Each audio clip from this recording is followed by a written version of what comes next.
Selamat malam teman-teman mata kuliah Psikologi Pendidikan. Selamat malam Bu Tita.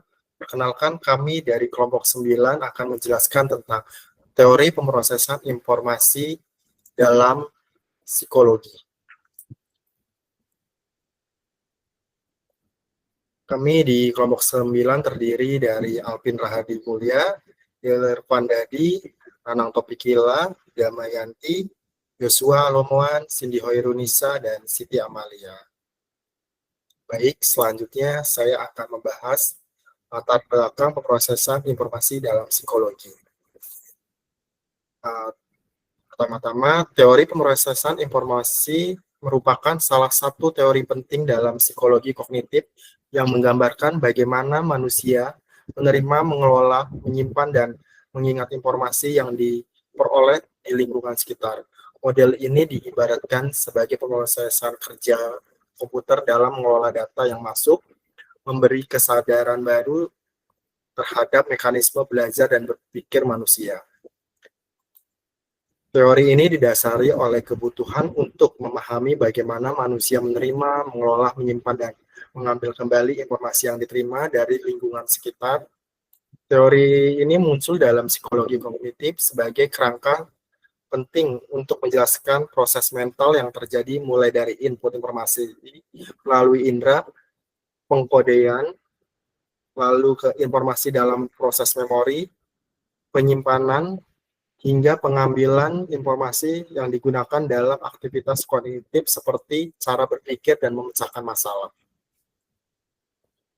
Teori pemrosesan informasi menekankan pikiran manusia sebagai sistem yang menangani informasi dengan cara mirip seperti komputer, melibatkan tahapan-tahapan pemrosesan secara berurutan.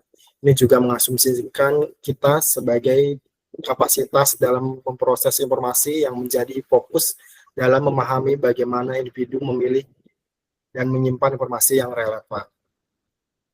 Secara singkat, bisa saya jelaskan bahwa latar belakang teori pemrosesan ini adalah upaya dalam psikologi kognitif untuk mengungkapkan mekanisme dalam bagaimana manusia memproses informasi dengan fokus dan proses belajar memori dan cara berpikir yang kompleks.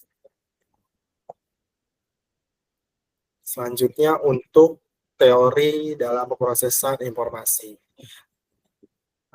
Teori ini menggambarkan bagaimana otak manusia menyimpan informasi mulai dari penerimaan stimulus, penyaringan, pengolahan, hingga penyimpanan dan pemanggilan kembali informasi-informasi yang diterima oleh manusia. Menurut Robert Gardner, belajar adalah pemrosesan untuk memperoleh, mengolah, dan penyimpanan data serta mengingat informasi. Selanjutnya, proses-proses ini saya simpulkan menjadi 3. Yang pertama, encoding, storage, dan retrieval. Yang selanjutnya akan dijelaskan oleh teman saya, Mbak Damayanti. Dipersilahkan.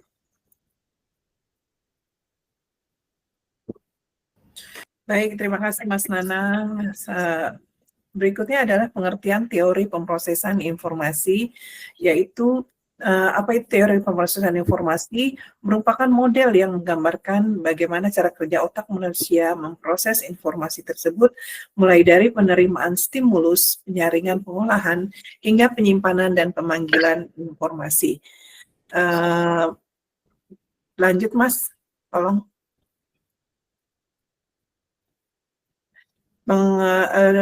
Pengertian teori pemrosesan informasi menurut beberapa tokoh, salah satunya adalah Bapak Robert Gagne, yaitu mengenai belajar adalah proses memperoleh dan mengolah, menyimpan, dan mengingat kembali informasi tersebut.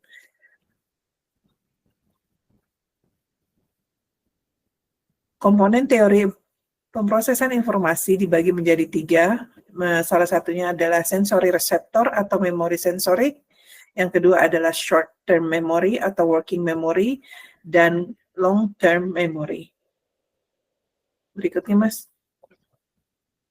Dari komponen tersebut kita pilah kembali bahwasanya seleksi informasi yang diterima bisa melalui panca indera berupa sentuhan, pengingat, penglihatan, dan lain sebagainya.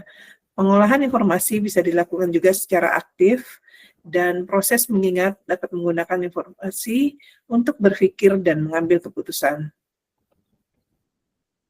Next. Proses utama dalam teori informasi adalah bertujuan untuk membantu memahami bagaimana manusia belajar dan memproses informasi dalam kehidupan sehari-hari serta dalam konteks pendidikan dan psikologi kognitif. Itu dibagi menjadi 3 juga, yaitu berupa encoding, storage, dan retrieval. Apa itu encoding? Merupakan proses mengubah informasi menjadi bentuk yang dapat disimpan dalam memori. Storage, proses penyimpanan informasi dalam memori, dan retrieval adalah proses memanggil kembali informasi yang telah disampaikan, yang telah disimpan. Selanjutnya akan diteruskan oleh rekan saya, Kakak Cindy. Oke, terima kasih Mbak Damayanti. Oke, di sini selanjutnya ada pendekatan pemrosesan informasi. Yang pertama ini ada persepsi dan representasi. Yang kedua ada tahap pemrosesan informasi. Yang ketiga ada karakteristik dan fungsi pemrosesan informasi. Dan yang terakhir adalah model-model teori pemrosesan informasi. Di next slide-nya saya akan jelaskan satu-satu ya. Yang pertama ini ada persepsi dan representasi. Oke, pendekatan psikometri ini yaitu teori pemrosesan informasi memperhatikan perbedaan individual pada tingkah laku cerdas. Tidak seperti pendekatan psikometri, pendekatan ini bertujuan mendeskripsikan berbagai proses mental yang terlibat ketika seseorang memperoleh dan mengingat informasi atau memecahkan masalah, dibanding sekedar menyimpulkan perbedaan pada fungsi mental dari jawaban-jawaban yang diberikan atau masalah-masalah yang dipecahkan. Penelitian ini, pemrosesan informasi menggunakan metode-metode baru untuk menguji berbagai ide tentang perkembangan kognitif yang muncul dari pendekatan-pendekatan sebelumnya. Contohnya seperti penelitian-penelitian pemrosesan informasi, menganalisis berbagai bagian terpisah dari suatu tugas yang rumit, seperti tugas pencarian pijat, untuk mencari tahu kemampuan-kemampuan apa saja yang dibutuhkan bagi tiap tugas, dan pada usia berapa kemampuan-kemampuan ini bakal berkembang. Para penelitian pemrosesan informasi juga mengukur dan menarik kesimpulannya dari apa yang diperhatikan dan berapa lamanya. Next selanjutnya.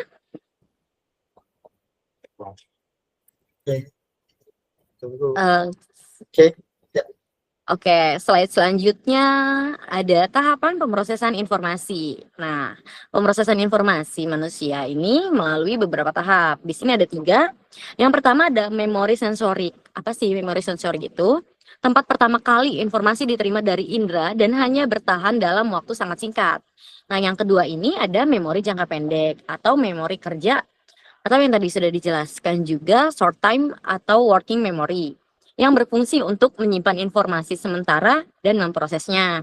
Nah, yang ketiga ini ada memori jangka panjang atau long term memory, tempat penyimpanan informasi dalam jangka waktu lama yang bersifat permanen. Oke, next slide. Nah, next slide di sini ada karakteristik dan fungsi pemrosesan informasi. Teori ini menekan proses kognitif sebagai kunci pembelajaran, meliputi seleksinya informasi yang diterima melalui panca indera. Yang kedua ada pengolahan informasi secara aktif, dan yang ketiga ini ada penyimpanan dan pengembalian kembali informasi untuk digunakan dalam aktivitas mental dan pengembalian keputusan. Nah, yang terakhir, next slide Mas. Nah, di sini ada model-model teori pemrosesan informasi. Di sini ada dua cara ya, yaitu dual coding teori. Menurut Alvan Paivio yang menyatakan bahwa informasi verbal dan non-verbal diproses dan disimpan secara terpisah, sehingga visualisasi membantu pemrosesan informasi verbal. Nah, yang kedua ada model kognitif yang menekankan peran struktur mental dan perorganisasian data serta pemecahan masalah. Next selanjutnya akan dijelaskan oleh rekan saya. Terima kasih Kak Cindy. Saya akan menjelaskan tokoh-tokoh teori pemrosesan informasi dalam psikologi. teori yang pertama yang dikembangkan oleh Richard Chatham Atkinson adalah seorang profesor psikologi dan ilmu kognitif Amerika yang dikenal luas berkat beberapa pencapaiannya. Model memori multi penyimpanan. Kontribusi paling terkenal Atkinson adalah kolaborasinya dengan Richard Shifrin dalam mengembangkan model memori multi penyimpanan atau yang disebut multi-store memory. Pada tahun 1968, model ini menjelaskan bahwa ingatan manusia terdiri dari 3 komponen utama, yaitu memori sensorik, memori jangka pendek, dan memori jangka panjang. Next-nya ada Richard Shifrin. Richard Shifrin adalah seorang profesor ilmu kognitif di Departemen Ilmu Psikologi dan Otak di Universitas Indiana, Bloomington. Ia dikenal sebagai ilmuwan kognitif yang telah memberikan kontribusi signifikan terhadap bidang psikologi, terutama dalam hal memori atensi. Berikut adalah poin-poin penting mengenai Richard Shifrin. Poin-poin pertama adalah model memori multi penyimpanan. Bersama Richard Atkinson, pembimbingnya akademiknya, ia menulis model memori Atkinson dan Shifrin pada tahun 68, yang merupakan salah satu model paling berpengaruh dalam studi memori manusia. Model ini mengemukakan bahwa memori manusia terdiri dari 3 komponen. Yang tadi ya, memori sensorik, jangka pendek, dan memori jangka panjang. Terus selanjutnya ada teori atensi. Shifrin menerbitkan sebuah teori atensi bersama Walter Schneider. Teori ini membedakan antara pemrosesan terkontrol atau yang disebut yang membutuhkan perhatian dan pemrosesan otomatis yang terjadi di luar kesadaran. Model selanjutnya adalah model memori lanjutan. Ia juga mengembangkan model memori yang lebih terinci. Next, Mas Nanang.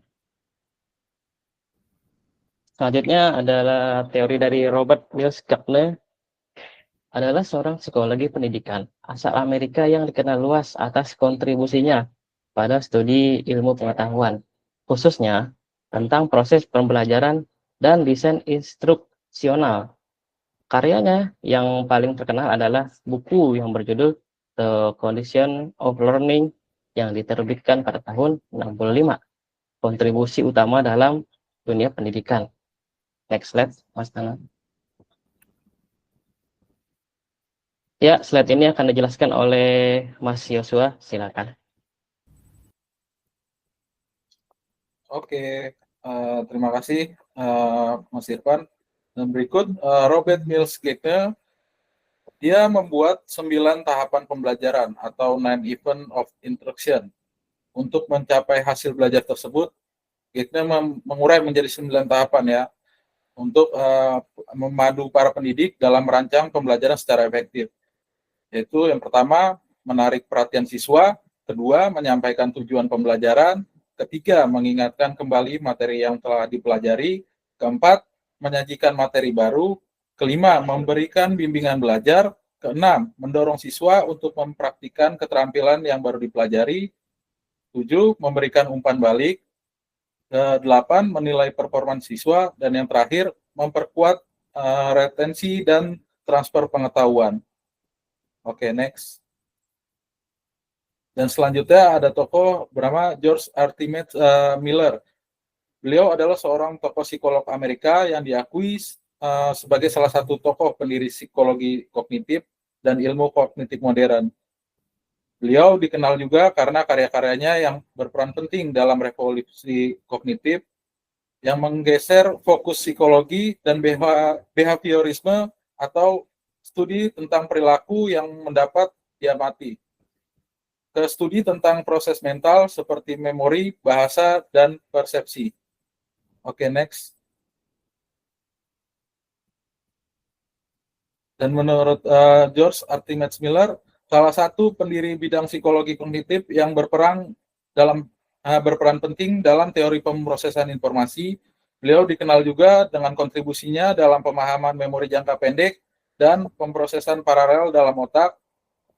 Dan Miller mempelopori konsep kapasitas memori jangka pendek atau the magical number 7 plus or minus 2 yang berpengaruh dalam teori kognisi. Oke, next. Dan selanjutnya ada tokoh bernama Alan Paivio. Alan Paivio adalah seorang profesor psikologi di University of Western Ontario, Kanada, yang dikenal karena mengembangkan teori pengodaan ganda atau dual coding theory.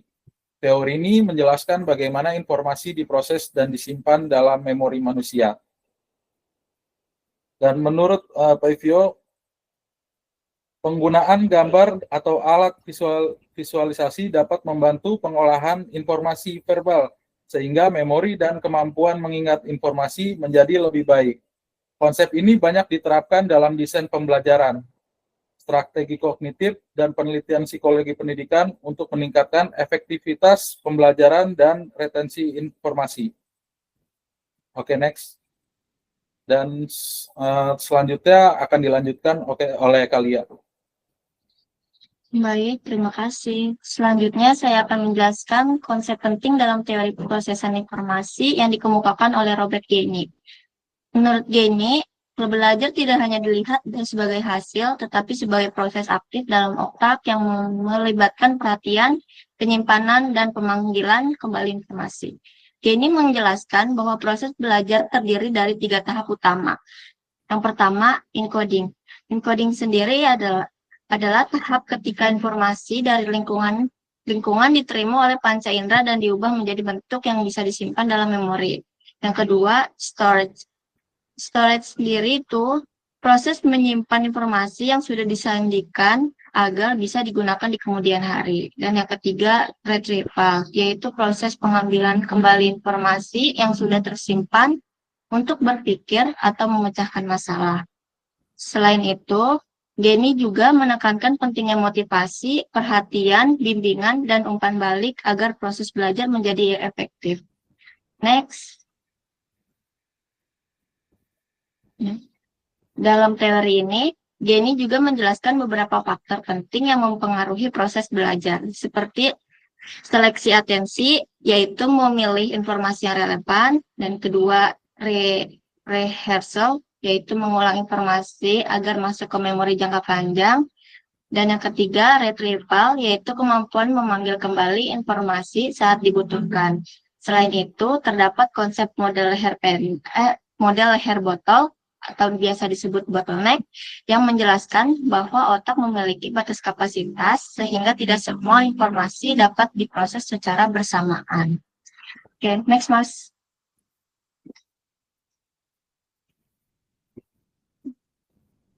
Setelah memahami bagaimana proses belajar berlangsung, menurut Gainey, selanjutnya saya akan menjelaskan beberapa keterbatasan dari teori pemrosesan informasi. Meskipun teori ini sangat berpengaruh dalam bidang psikologi pendidikan, namun tetap memiliki beberapa kelemahan yang perlu diperhatikan, terutama karena teori ini masih memiliki otak bekerja seperti komputer yang hanya fokus pada proses mekanis tanpa mempertimbangkan faktor lain. Pertama, teori ini kurang memperhatikan faktor emosional dan sosial yang turut memengaruhi proses belajar.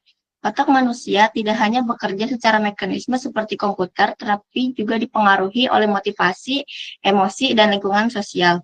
Kedua, teori ini masih mengasumsikan bahwa proses berpikir berjalan secara linear. Padahal pada kenyataannya, otak mampu memproses banyak informasi secara paralel dan interaktif. Ketiga, teori ini kurang menyoroti pengaruh budaya dan pengalaman individu. Setiap orang memiliki latar belakang berbeda yang memengaruhi cara mereka menyandingkan dan menyimpan informasi.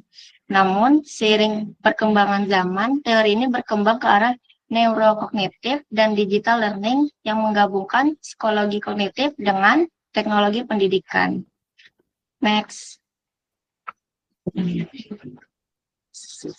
Selanjutnya, kami akan masuk ke bagian penerapan dan implikasi teori pemrosesan informasi yang dijelaskan bagaimana teori ini digunakan dalam dunia pendidikan maupun kehidupan sehari-hari. Untuk bagian ini akan dilanjutkan oleh rekan saya, Mas Alvin. Terima kasih.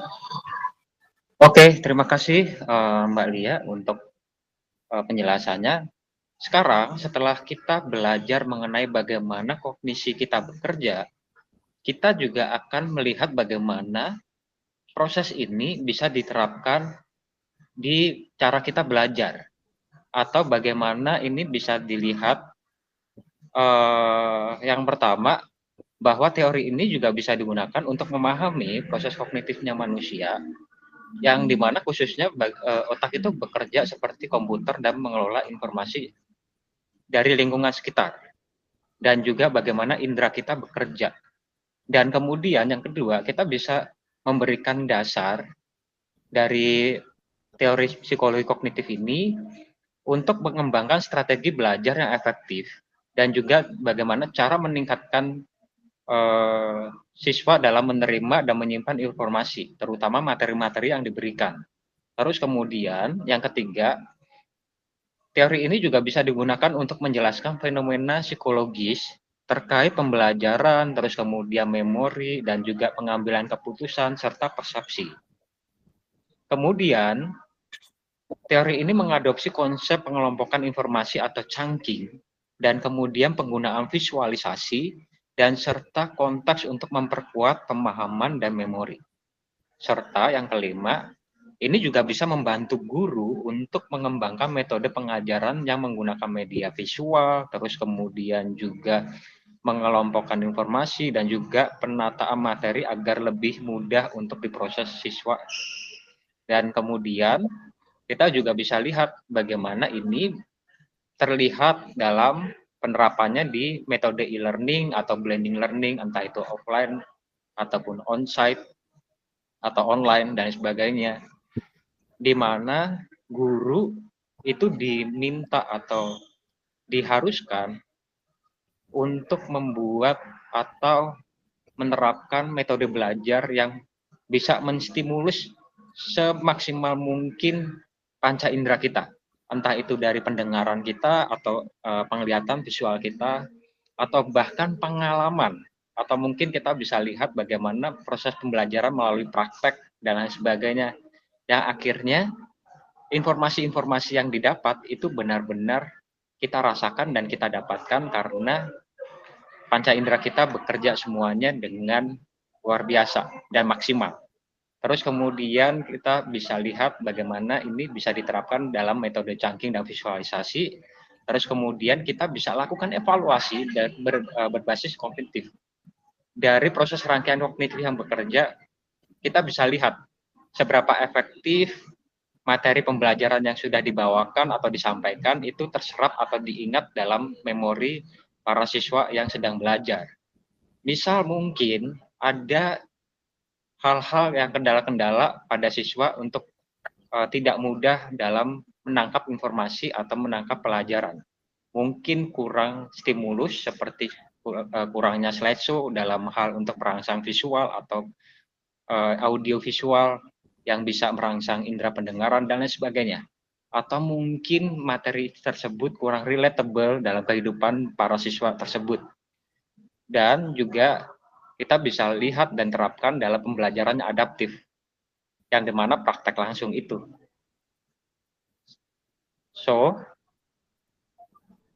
kita juga bisa lihat bagaimana implikasi itu terjadi dalam kehidupan kita sehari-hari, dalam sekolah, dalam dunia pendidikan. Terus kemudian ini juga bisa kita lihat secara universal dalam learning and development di kantor, gitu, pengembangan sumber daya manusia. Terus kemudian juga bagaimana ini juga bisa diterapkan dalam teknologi pembelajaran, mungkin e-learning atau mungkin ada webinar dan lain sebagainya.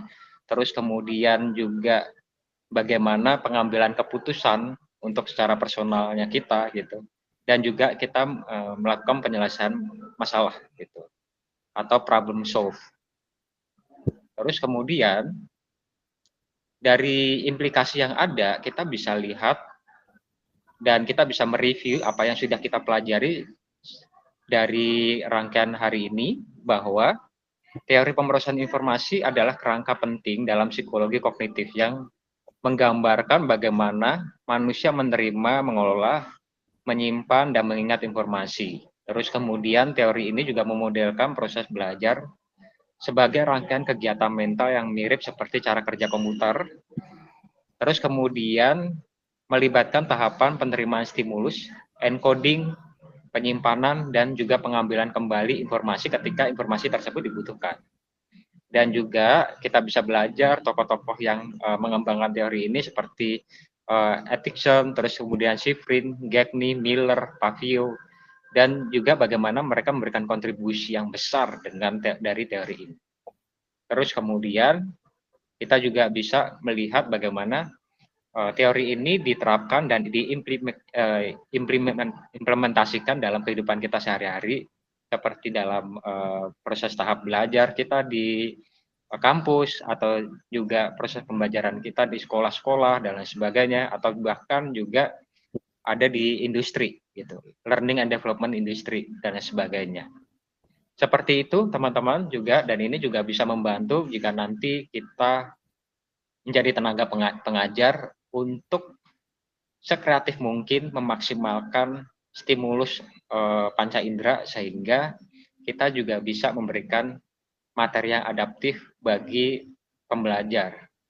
Demikian informasi yang kami berikan buat teman-teman semuanya. Terima kasih Ibu Tita dan rekan-rekan yang sudah mendengarkan video kami dan pemaparan kami. Demikian kami ucapkan terima kasih dan waalaikumsalam warahmatullahi wabarakatuh. Waalaikumsalam warahmatullahi wabarakatuh.